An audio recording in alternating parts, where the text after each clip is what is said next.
বাংলাদেশের এমন কোন ব্যক্তি বা সংস্থা এই খুনের পিছনে যে জড়িত রয়েছে, যার নাম প্রকাশ্যে বেরিয়ে আসলে যেই সীমান্ত সিল করবার কথা 5টা থেকে 6টার মধ্যে, সেই সীমান্ত সিল করতে বাংলাদেশের বিজিবির 5টা থেকে 6টার মধ্যে সীমান্ত সিল হয়ে যাওয়ার কথা। যেই জায়গা থেকে এই খুনিরা দেশ থেকে পালিয়েছে, এই যে ময়মনসিংহের হালুয়াঘাট সীমান্তের কথা বলা হচ্ছে, এইটা বাংলাদেশের অতি পরিচিত একটা সীমান্ত, যেইখান থেকে দীর্ঘ সময় ধরে এই চোরাচালানের কারবারিগুলো চলে আসছে।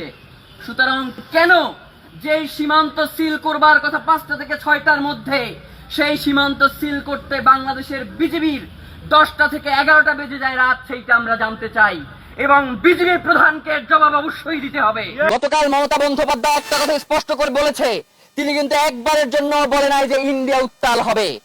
তিনি বলেছেন এর পিছনে যারা রয়েছে তাদের নাম প্রকাশ হলে বাংলাদেশ উত্তাল হয়ে যাবে।